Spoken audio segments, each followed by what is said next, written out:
Hello everyone. आज हम बात करने वाले हैं न्यूक्लियर लेक्चर नंबर 2 की। उससे पहले हम देख लेते हैं जो सीबीएसई ने डिलीट की हैं topic of this chapter due to कोविड-19। तो सबसे पहले हमने देखा था in lecture first composition and size of nucleus. We have already done this topic. Now radioactivity, alpha, beta and gamma particle rays, their properties, radioactive decay law, half life, mean life, ये topic आपके delete हो गए हैं। ठीक है। After that binding energy per nucleon and its variation with mass number. तो जितने भी टॉपिक मैंने अंडरलाइन किए हैं they are not included in CBSE syllabus now in this session 2020। ठीक है। Now this composition and size of nucleus, ये आपका टॉपिक लेक्चर फर्स्ट में हुआ है। Mass energy relation E is equal to mc square, ये भी आपने लेक्चर फर्स्ट में देखा। आज के लेक्चर में हम स्टार्ट करेंगे mass defect and concept of binding energy. What is mass defect and वो कैसे बाइंडिंग एनर्जी से रिलेट होता है। Very important topic and it's numerical. So let's start our topic mass defect. Yes, before start the topic mass defect, जल्दी से हम एक quick review ले लेते हैं लेक्चर फर्स्ट का। As we know, in the nucleus, inside the nucleus, two particles, proton and neutrons, are bind together, and these proton and nucleon together known as nucleon. And these nucleons are tightly bound inside this nucleus by which force? Yes, answer आ रहा है। Yes, correct. Nuclear forces. Nuclear forces are very strong forces in nature. Strongest force है nature में। Second thing, लेकिन इनकी जो range है वो बहुत कम है, very short range. That means कि जो न्यूक्लियर फोर्स है वो सिर्फ कहाँ लाई करता है, within nucleus only, and approximately 10⁻⁻15 metre. It means proton and neutron वो बाइंड रहते हैं inside the nucleus with which force? Nuclear force. But कितनी रेंज तक? इतनी रेंज तक। उसके बाद क्या होता है कि जो कोलम्बियन फोर्स ऑफ अट्रैक्शन या रिपल्शन है वो डोमिनेट कर जाते हैं एंड न्यूक्लियर फोर्स वहां पर वीक हो जाता है। ये इसका लिमिटेशन भी है कि ये शॉर्ट रेंज फोर्स है। Clear this point? ओके। अब हम आते हैं कि मास डिफेक्ट का कंसेप्ट क्या है। अब मास डिफेक्ट तो एज नेम है वो ही इसका बता रहा है कि मास में डिफेक्ट होना, कुछ डिफिशियंसी होना, कुछ कमी आ जाना। तो वो डिफिशियंसी कहाँ है? तो इसके लिए हम एग्जांपल लेते हैं कि लेट जो मास है प्रोटॉन का वो मैंने कंसीडर किया mp। ठीक है। लेट मास ऑफ न्यूट्रॉन लिया mn। अब ये दोनों मिलके क्या बनाते हैं? न्यूक्लियस। ठीक है। जितना मास हम ऐड करेंगे प्रोटॉन एंड न्यूट्रॉन का, that should give total mass of nucleus m, total mass of nucleus. Clear this point कि जितने हमने प्रोटॉन लिए न्यूक्लियस के अंदर उनको मास देखा mp, न्यूट्रॉन mn। अगर हम उन दोनों को ऐड कर दें तो वो क्या देना चाहिए आपको? Total mass of nucleus. तो m मैंने ये कंसिडर किया, m दिस, तो total mass should be equal to 2m। लेकिन ऐसा देखा गया कि 2m नहीं आता जब आप प्रोटॉन एंड न्यूट्रॉन दोनों को जब आप कंबाइन करते हो, कंबाइन करके न्यूक्लियस बनाते हो, तो उस टाइम मास 2m नहीं होता, मास स्लाइटली 2m से कम होगा। तो यहाँ पर 2m माइनस डेल्टा m, तो ये जो डेल्टा m है ये शो कर रहा है कि इसमें इतना मास कम आया and that is known as mass defect. Okay, understand this point कि मास डिफेक्ट क्या है कि जब हम प्रोटॉन और न्यूट्रॉन दोनों को कंबाइन करते हैं, दोनों को मास कंबाइन करते हैं, तो वो 2m आना चाहिए था, बट वो 2m नहीं आता, उससे स्लाइटली कम आता है। तो हमने 2m में से डेल्टा m सब्ट्रैक्ट किया and that delta m is known as mass defect. Okay, again if I take in case of helium, अब हीलियम में क्या होते हैं? 2 प्रोटॉन होते हैं। ठीक है। अब वो जो प्रोटॉन है और जो न्यूट्रॉन है उनको कंबाइन होके मास कितना देना चाहिए था 4m, बिकॉज जो मास होता है हीलियम का वो कितना होता है 4m, लेकिन वो 4m नहीं मिलता मास ऑफ न्यूक्लियस, वो कितना मिलता है 4m माइनस डेल्टा m मिलता है, 4m minus delta m, that is helium nucleus का जो मास होगा, मास ऑफ हीलियम न्यूक्लियस। ऐसे ही आप ऑक्सीजन के लिए करेंगे। ऑक्सीजन में 8 प्रोटॉन होते हैं and 8 neutron. If I multiply this 8 with this 8 mp, ठीक है, एक का मास कितना mp, अगर 8 है तो आप उससे मल्टीप्लाई कर देंगे and 8 mn, but that is not equal to 16m, that comes 16 minus delta m। तो डिफरेंट जब आप एलिमेंट्स पे जाएंगे तो वैसे वैसे सबका मास डिफेक्ट डिफरेंट होगा due to proton and neutron numbers की वजह से। अब ये जो कंसेप्ट है मास डिफेक्ट का एंड बाइंडिंग एनर्जी के साथ आप उसको कैसे लिंक करते हो, तो वो चीज़ आपको बहुत अच्छे से आनी चाहिए। तो उसके लिए मैं एक सिंपल सा एग्जाम्पल लेती हूँ। ठीक है, ये इंडिविजुअल एक पर्सन है और ये रेंट पे रूम ले रहा है, ठीक है। अब उसको रूम का चार्ज कितना पे करना पड़ रहा है 1000, कितना पे किया उसने 1000। फिर उसको एक फ्रेंड मिला, वो भी इंडिविजुअल कितना पे कर रहा है 1000। तो उन दोनों ने सोचा क्यों नहीं हम दोनों मिलकर एक रूम लेते हैं, ठीक है, एक घर लेते हैं जिसके अंदर 2 रूम हो। तो उन्होंने ऐसा किया और ऐसा करने पर उनको पे करना पड़ रहा है इस घर का 900 एंड 900। पहले जब उनका अलग अलग घर था तो वो पे कर रहे थे 1000, लेकिन जब उन्होंने कंबाइन किया तो वो कितना पे कर रहे हैं 900। तो इट मीन्स यहाँ पर कितनी वैल्यू डिक्रीज होगी। पहले बेटा देखिए 2000 दोनों दे रहे थे, 1000, अब दोनों मिलके कितना दे रहे हैं 1800। तो कितना कम हो गया उनका रेंट 200। इट मीन्स जब वो कंबाइन हुए या बाइंड हुए तो उनको क्या करना पड़ रहा है, कम पे करना पड़ रहा है, ठीक है। 200 का उनको रिलैक्सेशन हो गया। अब तीसरा फ्रेंड आया, अब जो तीसरा फ्रेंड आया है तो उन्होंने और बड़ा घर लिया। अब जो घर लिया उसमें 3 रूम है, उन 3 रूम के लिए वो पे कर रहे हैं 800, 800 एंड 800। Clear this point. अब इनको कितना पे करना पड़ रहा है 2400। अगर ये 2000 पे करना पड़ रहा था यहाँ पे, ठीक है, यहाँ पे उनको जस्ट इतना पे करना पड़ रहा है, और अगर वो तीनों कंबाइन होके पे कर रहे हैं तो इतना। अब कितना डिफरेंस आया, जब वो इंडिविजुअल थे तो 1000 करना पड़ रहा था, अब उनको कितना रिलैक्सेशन मिला 600, ठीक है।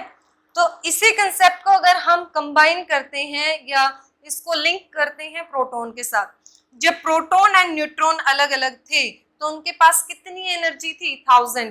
तो पिछले लेक्चर में मैंने पढ़ाया था mass and energy are equivalent to each other. तो यहाँ पे अगर मैं मास को एनर्जी बोलती हूँ तो वो चीज ठीक होगी। तो इसके पास कितनी एनर्जी थी 1000, लेकिन जब वो कंबाइन हुए, कंबाइन होके एक साथ रह रहे हैं तो उनकी एनर्जी कितनी होगी 900। जो ये 200 एनर्जी थी वो क्या हो गई, यहाँ से रिलीज हो गई, बाहर निकल गई। क्लियर। जब 3 आए और कंबाइन होके रहते हैं तो उनकी एनर्जी कितनी हो गई 800। तो ये जो ऊपर वाली एनर्जी थी, जो इतनी एनर्जी है 600, वो क्या हो गई है, बाहर निकल गई। इट मीन्स जब वो कंबाइन होते हैं तो अपनी एनर्जी को क्या कर रहे हैं, रिलीज कर रहे हैं। इट मीन जो मास है वो यहाँ से ऊपर से क्या हो गया, गायब हो गया। अब जो वो मास गायब हुआ है किसकी फॉर्म में गया है, बाइंडिंग एनर्जी की फॉर्म में। मतलब इनको जो बाइंड करने के लिए जो यूज हुई energy, that is binding energy. Now इसको एक अलग तरीके से हम कैसे समझ सकते हैं कि जैसे 900 के 2 बंदे पे कर रहे थे, ठीक है, सोच लीजिए उन दोनों का झगड़ा हो गया। झगड़ा होने के बाद उन्होंने सोचा कि हमें फिर से अलग अलग रहना है, सेपरेट होके रहना है। लेकिन सेपरेट होके कब रहेंगे, जब उनको 1000 और 1000 अगर वो पे करें।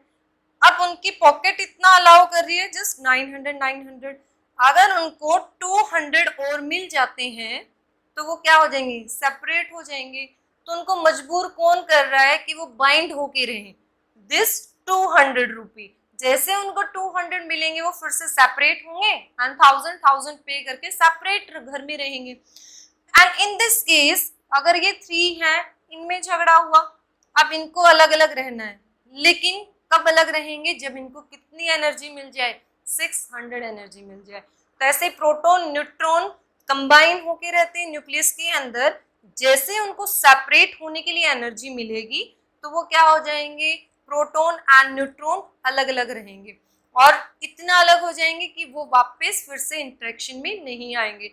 That means this binding energy is responsible for their binding। अगर आपको उनको सेपरेट करना है प्रोटॉन न्यूट्रॉन को न्यूक्लियस से, क्या न्यूक्लियस के अंदर क्या है, न्यूक्लियर फोर्स है। न्यूक्लियर फोर्स उनको मतलब मजबूर कर रहा है कि वो उसके अंदर रहें। ठीक, अगर इनको अलग होना है तो इतनी एनर्जी लेके उनको अलग होना पड़ेगा। तो ये कंसेप्ट आप यहाँ से अच्छे से समझ सकते हैं कि प्रोटॉन एंड न्यूट्रॉन जब बाइंडिंग में रहते हैं, जब मिलके रहते हैं न्यूक्लियस के अंदर, तो उनको इतनी एनर्जी क्या है, कम है। ये जो एनर्जी है ये एनर्जी मास डिफेक्ट है। अगर ये जो मास डिफेक्ट है ये कब अपीयर होता है, जब वो कंबाइन फॉर्म में है। अगर वो सेपरेट फॉर्म में है तो 1000 कंबाइन होके रह रहे हैं, तो उनकी ये जो एनर्जी है that energy appears in the form of binding energy. Now we are able to see the definition of mass defect and understand mass defect, and we denote mass defect by delta M. The difference between the rest mass of a nucleus and the sum of its constituent nucleons, that means proton and neutrons, is called its mass defect. मतलब जो difference आया मास में जब हम nucleus का measure करते हैं, and when we measure proton and neutron mass separately and then take sum of both masses, तो जब वो स्लाइटली जो डिफरेंस आएगा that is known as mass defect. तो इसका एक्सप्रेशन हम कैसे लिखेंगे, delta M equal to, if we represent a element like this, this is X, A and Z. इस एलिमेंट के पास z क्या है, atomic number, and A is mass number। ठीक है, we have already discussed in previous video। so delta M is equal to, अब आपको सम लेना है किसका, प्रोटॉन एंड न्यूट्रॉन। तो नंबर ऑफ न्यूट्रॉन्स कितने हैं, सॉरी नंबर ऑफ प्रोटॉन्स कितने, Z। एक का मास कितना है, mp, तो that shows total mass of proton inside this element, plus nucleons कैसे निकालते हैं आप, A माइनस Z, ये नंबर ऑफ न्यूट्रॉन्स आ गए।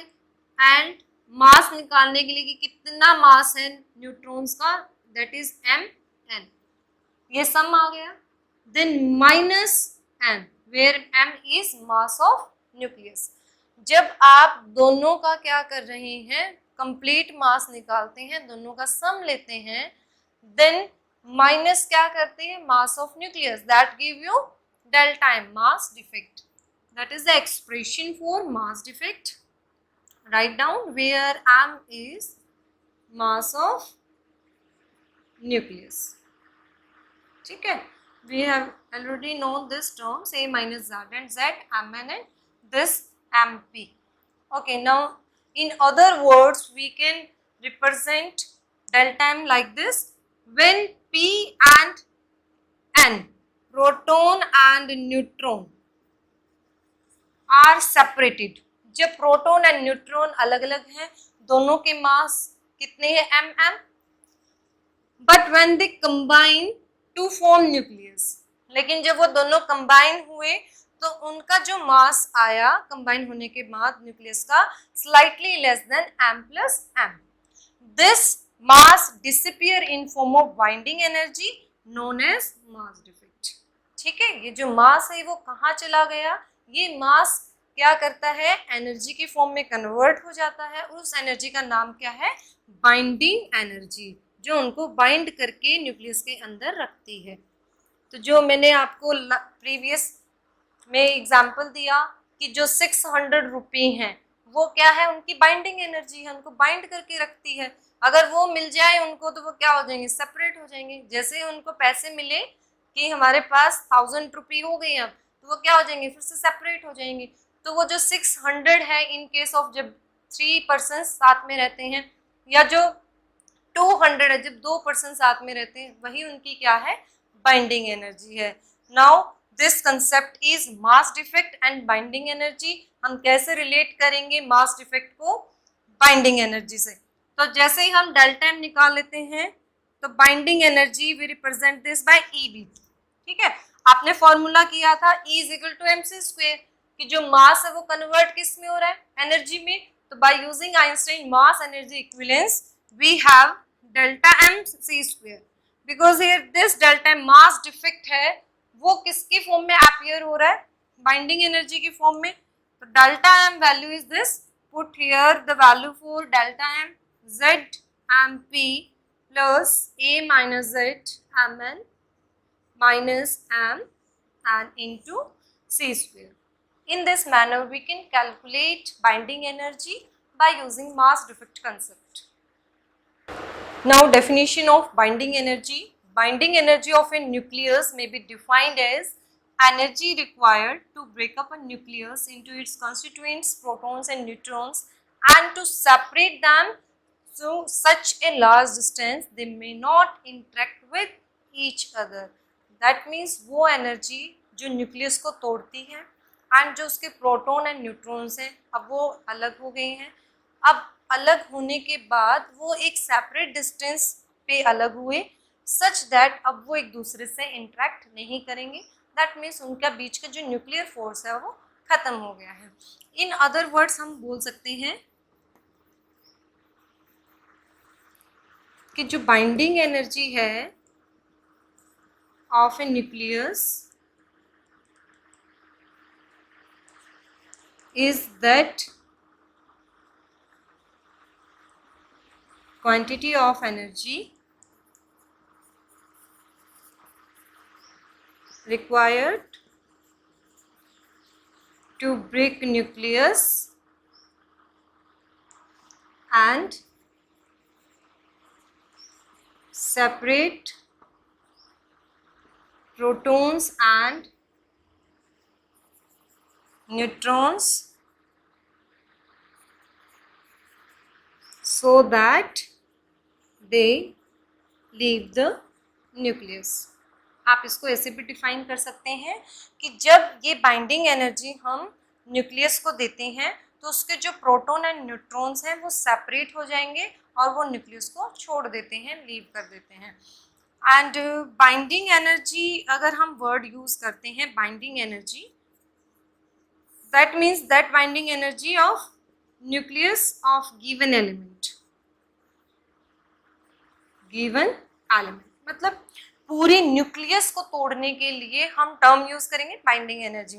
एंड सेकेंड टर्म हम यूज करते हैं यहाँ पर जो बार बार यूज होगी, generally we use this term binding energy per nucleon.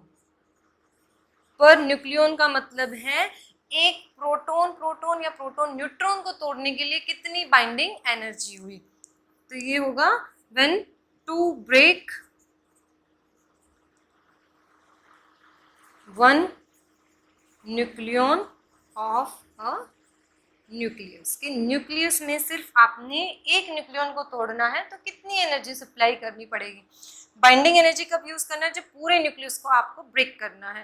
तो ये इनके बीच का डिफरेंस है, binding energy and binding energy per nucleon. तो कंसेप्ट समझने के लिए mass defect and binding energy हम एक न्यूमेरिकल देख लेते हैं। Yes, this numerical from NCERT book. Atomic mass of oxygen is given 15.99493 U. यहाँ पे यूनिट ली गई है atomic mass unit. MP mass of proton is also given 1.00727 U. Mn mass of neutron भी given है and mass of electron भी given है, and you have to find value of mass defect in binding energy for oxygen. तो इसमें आपको वही same formula use करना है डेल्टा एम के लिए, Z MP plus A minus Z Mn minus M. In this manner we can find out mass defect. और जब आपके पास मास डिफेक्ट आ जाता है तो वहां से आप बाइंडिंग एनर्जी निकाल सकते हैं by using formula mass energy equivalence. तो उसी मैनर में हम इसको अप्रोच करते हैं। तो देखिए न्यूमेरिकल को कैसे स्टार्ट करना है, solution for this numerical. Okay, अब आपको गिवन क्या है, कंप्लीट एटम का मास गिवन है। आपको चाहिए मास किसका, सबसे पहले न्यूक्लियस का मास चाहिए। जब आपके पास न्यूक्लियस का मास आ जाता है और आपको ये गिवन है सेपरेटली, तो हम डेल्टा एम निकाल सकते हैं। तो जो कंप्लीट एटम है उसके अंदर क्या है, न्यूक्लियस है और इलेक्ट्रॉन्स है। ये कंप्लीट क्या बनाता है, एटम बनाता है। अब आपको मास गिवन है, ये न्यूक्लियस का निकालना है, तो हम क्या करेंगे, जो एटम का मास है उसमें से इलेक्ट्रॉन का मास सब्ट्रैक्ट कर देंगे in order to get nucleus mass. So first find out number of electron in this. ठीक है, तो Z इज 8, Z कितना है, 8 है। तो Z का मतलब क्या होता है, number of protons, and number of protons equal to number of electrons. तो नंबर ऑफ इलेक्ट्रॉन्स भी कितने होंगे, 8 होंगे। एक का मास कितना गिवन है बेटा, Me। तो mass of electrons in oxygen, तो 8 को आप मल्टीप्लाई करेंगे 1 से, तो सभी इलेक्ट्रॉन्स का मास आ जाएगा ऑक्सीजन एटम में 0.005 U, and it comes out to be that is equal to 0.00440। ठीक है, अब आपको चाहिए मास of nucleus. Mass of nucleus, mass of nucleus कैसे आप करेंगे, जो आपका एटॉमिक मास है, atomic mass of oxygen minus mass of electron. So this value is given 15.99493 minus this value is 0.00440. After subtracting this value, we have 15.99053 U. ठीक है, ये आपने निकाल लिया मास ऑफ न्यूक्लियस। अब आपको निकालना है total mass of proton, total mass of neutron inside the nucleus. That is value 8 for proton. The mass of proton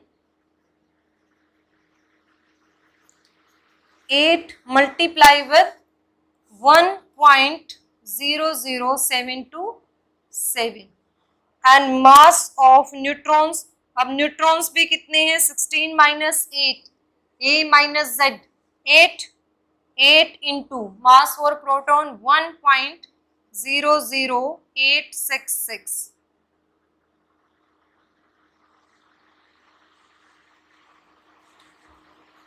Okay, after calculating this value, we have mass of proton is 8.05816 and mass of neutron is 8.06928।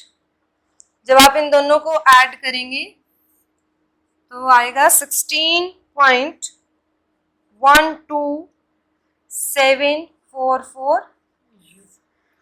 अब आप formula निकाल सकते हैं for this. ठीक है, this is ZMP। ZMP कितना आया आपका, this one 5816 plus A minus Z into MN, ये वैल्यू आपकी इतनी आई है। ठीक है, इन दोनों को हम अगर प्लस करते तो ये वैल्यू आती है, तो आप डायरेक्ट ये वैल्यू आप यहाँ पर सब्स्टिट्यूट करेंगे 16.12744 U। ठीक है, दैट इज ZMP ये है, और ये वैल्यू है आपकी A माइनस Z MN। इन दोनों को हमने प्लस किया, फिर माइनस हम क्या करते हैं, मास of nucleus, mass of nucleus is here this value 15.99053 U, और मास डिफेक्ट आया है इस केस में 0.13 691 U। अगर आपका मास डिफेक्ट आ गया है तो बाइंडिंग एनर्जी कितनी आएगी, EB equal to delta M C square. Delta M value is 0.13691 and c square 3 into 10 to raise to power 8 square. After solving this value, we have one more thing here कि यहाँ पर जो energy आती है वो joule में आती है। एंड पिछले लेक्चर में हमने देखा था कि जो जूल है या केजी जो आपकी यूनिट्स कन्वर्जन है, मेगा इलेक्ट्रॉन वोल्ट में आप उसको कन्वर्ट करते हैं तो 1U कितने इक्वल आया था, 931.5 मेगा इलेक्ट्रॉन वोल्ट। तो यहाँ पर हम क्या करेंगे, उसके साथ मल्टीप्लाई करेंगे एंड इसको मल्टीप्लाई करने के बाद जो हमारा 1U है इसको हम डायरेक्ट कन्वर्ट करके लिख देते हैं कि जो 1U है वो किसके इक्वल आया था, this is 931.5 mega electron volt. यहाँ पे कितने U आए हैं, 0.13691। तो यही वैल्यू सी स्क्वायर आपको मल्टीप्लाई करने की जरूरत नहीं है, पिछले लेक्चर में हम कन्वर्जन कर चुके हैं। तो आप डायरेक्ट क्या करेंगे, इस U को 931.5 के साथ मल्टीप्लाई कर देंगे और in this manner we can calculate binding energy and it is 127.5 mega electron volt, that is value for binding energy।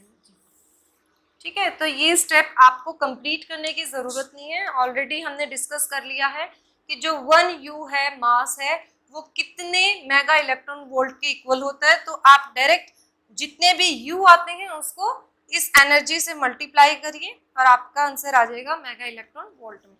तो ये आपके लिए आती है बाइंडिंग एनर्जी।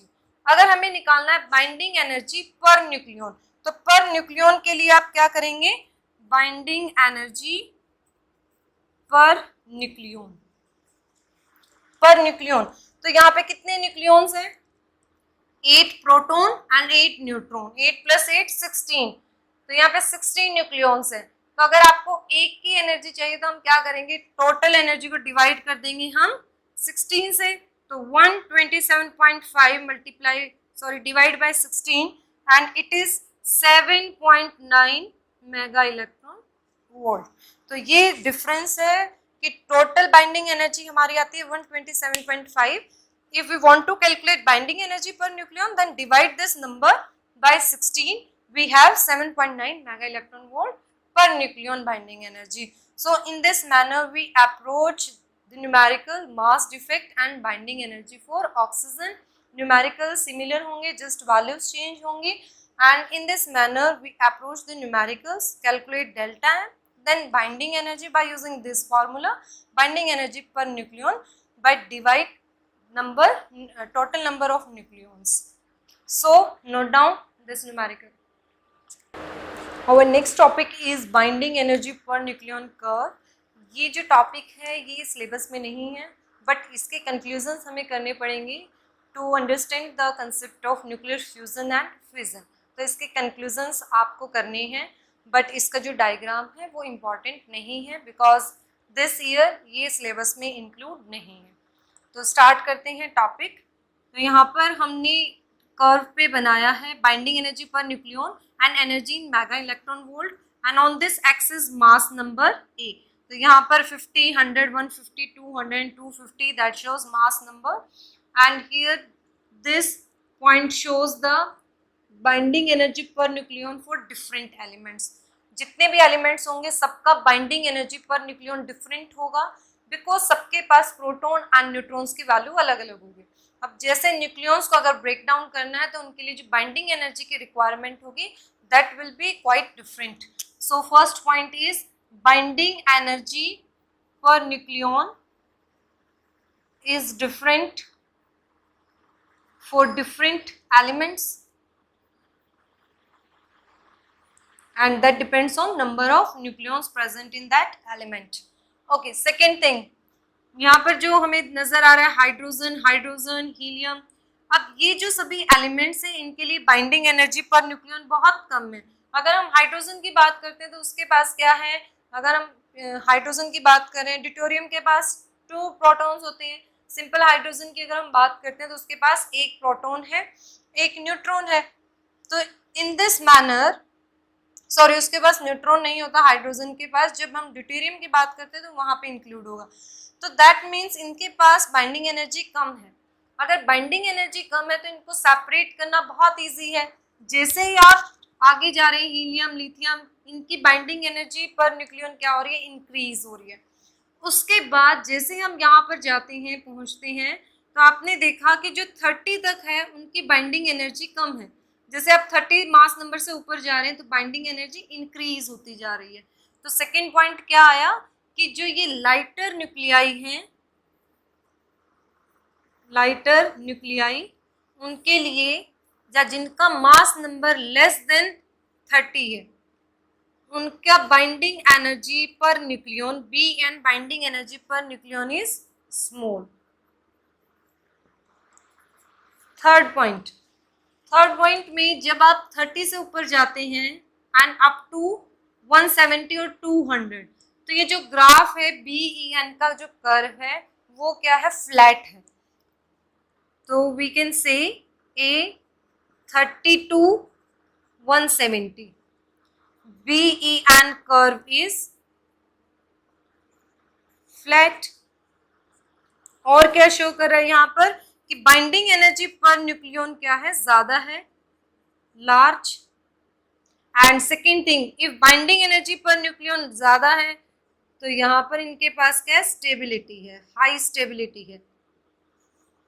ठीक है, this point is very important कि जो यहाँ पर लाई करते हैं ए से ग्रेटर हो एंड 170 से जो बिलो आपके मास नंबर है, उनमें जितने भी एलिमेंट्स फॉल करते हैं उन सबकी बाइंडिंग एनर्जी ज्यादा है। और ये जो फ्लैट कर्व है, तो ये कितना बाइंडिंग एनर्जी पर न्यूक्लियन आपको शो करता है कि यहाँ पर 8.5 mega electron volt. It means if you want to break one nucleon, तो how much energy is required, 8.5 mega electron volt. और ये बहुत बड़ी एनर्जी है। और सबसे अगर हम मैक्सिमम देखते हैं तो वो किसके लिए होगी, for iron. Maximum binding energy per nucleon for iron Fe56 and how much value, 8.8 mega electron volt. That means iron is high stable element. इसके एक न्यूक्लियन को तोड़ने के लिए आपको इतनी एनर्जी चाहिए या इतनी सप्लाई करनी होगी। जैसे हम 180 के बाद आते हैं तो बाइंडिंग एनर्जी फिर से क्या कर रही है, डिक्रीज कर रही है। फिर हम बात करते हैं जो हैवी एलिमेंट्स हैं, fourth point, heavy elements like uranium. तो यूरेनियम के लिए कितनी हो गई है, 7.6 मेगा इलेक्ट्रॉन वोल्ट। अब भी एनर्जी क्या हो गई है, कम हो गई है। तो जो आपके 200 के बाद होंगी, fourth point is a greater than 200, वहां पे binding energy per nucleon is small, वहां पे बाइंडिंग एनर्जी क्या होगी, स्मॉल होगी। अब जो मेन कंक्लूजन यहाँ से निकलता है फ्रॉम दिस ग्राफ कि जो हैवियर एलिमेंट्स हैं उनके पास कैसी energy, binding energy per nucleon small है। जो बीच वाला ये जो पोर्शन है यहाँ पर बाइंडिंग एनर्जी क्या है, ज्यादा है, binding energy per nucleon is greatest here. और यहाँ भी क्या है, लो है। इन दिस पोर्शन भी क्या है, लो है। It means these are prone to fission, nuclear fission, मतलब जो आपके हैवियर एलिमेंट्स हैं वो अनस्टेबल है। क्यों अनस्टेबल है, क्योंकि उनके पास बाइंडिंग एनर्जी पर न्यूक्लियन कम है। सेकेंड थिंग, जब साइज क्या हो जाता है न्यूक्लियस का, बड़ा हो जाता है, तो उसके अंदर जो प्रोटॉन्स होंगे वो बहुत ज्यादा होंगे। अब ज्यादा प्रोटॉन्स होने से प्रोटॉन प्रोटॉन के अंदर रिपल्शन होना स्टार्ट हो जाता है।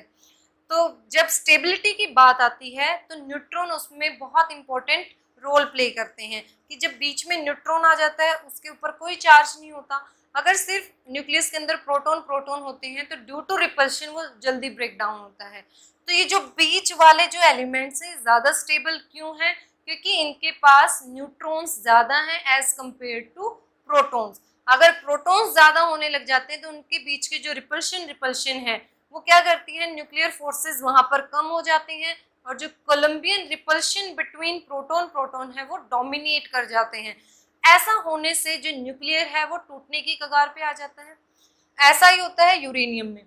यूरेनियम का साइज बहुत बड़ा हो जाता है, उसके अंदर प्रोटॉन्स प्रोटॉन्स बहुत ज्यादा हैं and they are likely to break down. तो वो ब्रेक डाउन होकर किस में कन्वर्ट हो जाते हैं, इस पोर्शन में, क्योंकि वो स्टेबिलिटी चाहता है, यहाँ पर स्टेबिलिटी लो है, वो टूट कर कहाँ आना चाहता है, बीच वाले पोर्शन में।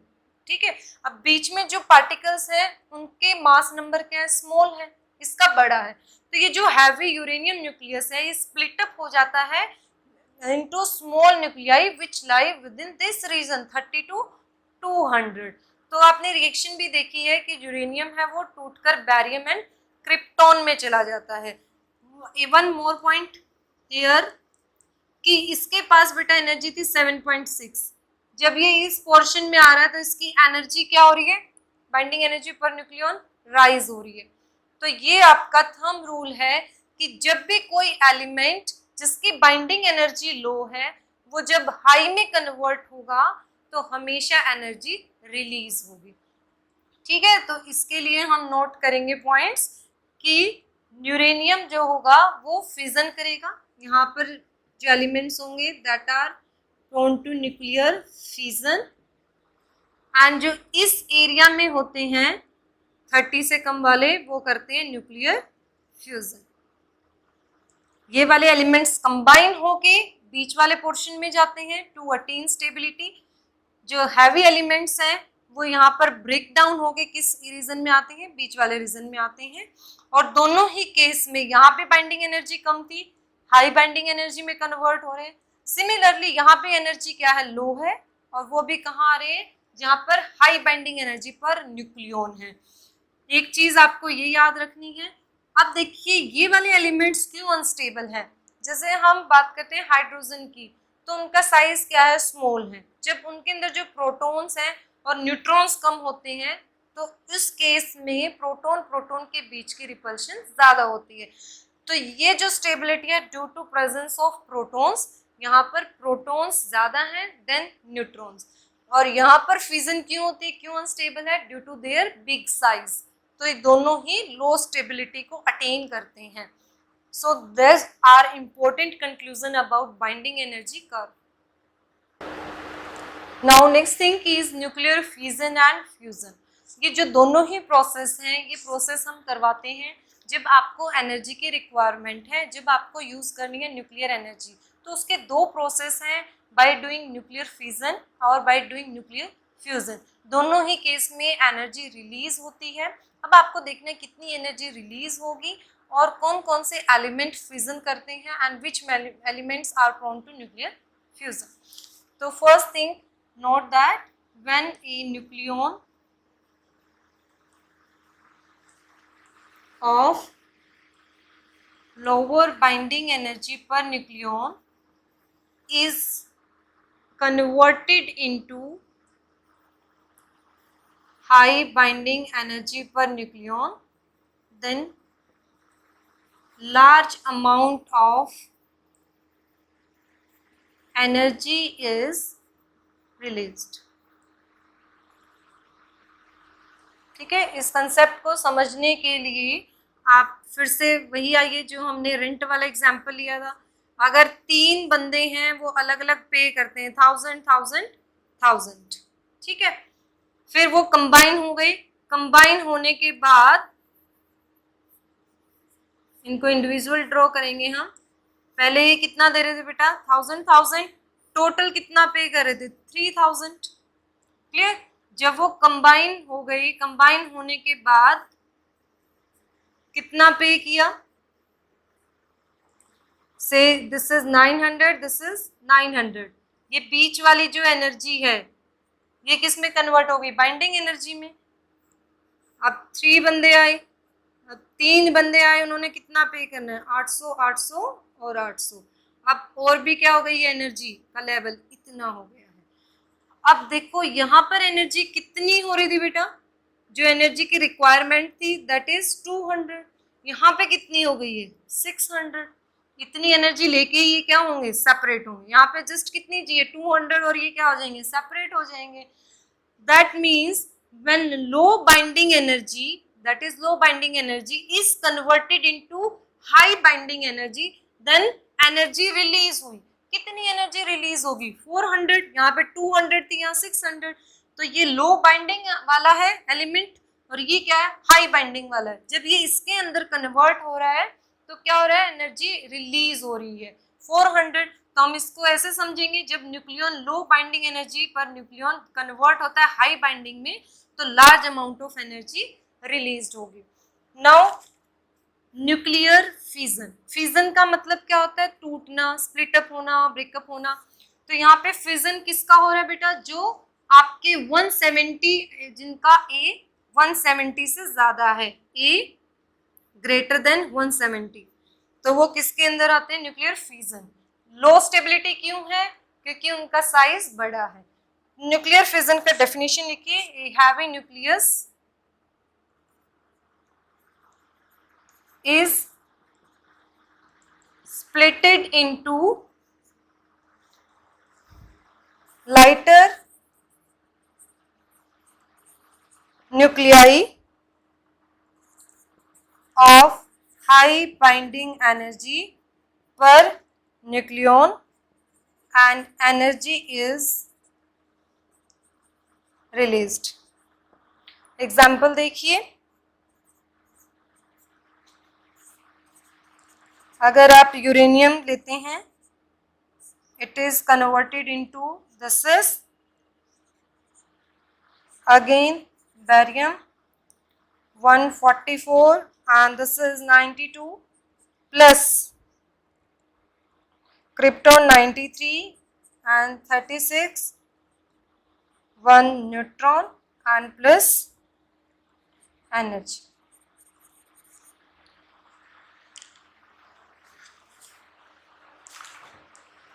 न्यूक्लियर फिजन में जब हैवी न्यूक्लियस स्प्लिट होता है लाइटर न्यूक्लियाई में, यहाँ पे ये हैवी न्यूक्लियस है, जब ये इस पोर्शन में एंटर करता है तो किस में कन्वर्ट होगा, जिनका मास नंबर कम होगा पर उनकी बाइंडिंग एनर्जी क्या होगी, हाई होगी, and energy is released by using this process. So to start the reaction here, हम यूरेनियम को किससे स्ट्राइक करवाते हैं, न्यूट्रॉन से। जैसे हम इसके अंदर न्यूट्रॉन को एंटर करते हैं तो इसका साइज और बड़ा हो जाएगा, कितना हो गया, 236। अब ये इतना बड़ा हो गया है कि अब ये मजबूर हो गया, इसको टूटना ही पड़ेगा। पहले ही बड़ा साइज है, उसके अंदर हमने एक और एंट्री करवा दी, तो अब ये more likely to break up and this is converted into barium, जिसका कितना होगा, A144, इसका A93, और इनकी बाइंडिंग एनर्जी पर न्यूक्लियन यहाँ एंटर करेगी एंड एक क्या निकला यहाँ से, न्यूट्रॉन एंड प्लस एनर्जी। और ये जो एनर्जी होती है ये ऑर्डर होता है 200 मेगा इलेक्ट्रॉन वोल्ट, इतनी ज़्यादा एनर्जी यहाँ से रिलीज होती है। Next is nuclear fusion. In nuclear fusion का मतलब होता है जब कंबाइन हो रहे हैं। अब कंबाइन कौन से एलिमेंट होंगे, जिनका मास नंबर लेस देन 30 होगा। ये जो लाइट एलिमेंट्स हैं ये क्या करते हैं, कंबाइन होते हैं एंड कंबाइन होके हैवी न्यूक्लियस को बनाते हैं। So again, two light nuclei of low binding energy per nucleon are converted into heavy nucleus of larger binding energy per nucleon। से जैसे हाइड्रोजन, जो हाइड्रोजन है उसकी बाइंडिंग एनर्जी देखिए कम है, जब ये कंबाइन होते हैं तो ये किस में कन्वर्ट हो जाते हैं, हीलियम में, जिसकी बाइंडिंग एनर्जी इनसे ज्यादा है। जब ये प्रोसेस होगा तब भी एनर्जी रिलीज होगी, जब हाइड्रोजन किस में कन्वर्ट हो रहा है, हीलियम में। रिएक्शन देखिए इसमें, हाइड्रोजन जो ड्यूटेरियम है वो कंबाइन होके हीलियम बनाते हैं, यहाँ से प्रोटॉन निकले and energy release 12.86 mega electron volt, ये एनर्जी निकलती है। जो हाइड्रोजन बॉम्ब होता है उसमें फ्यूजन से ही ये एनर्जी निकलती है, और ये एनर्जी बहुत अमाउंट में बाहर निकलती है जिससे डैमेज हो सकता है। ठीक है, तो this is about nuclear fusion and fission. Next video में हम देखेंगे न्यूक्लियर फिजन की रिएक्शंस को, न्यूक्लियर रिएक्टर जिस डिवाइस में हम फिजन की जो रिएक्शंस हैं वो करवाते हैं, and nuclear fusion reaction. Thank you.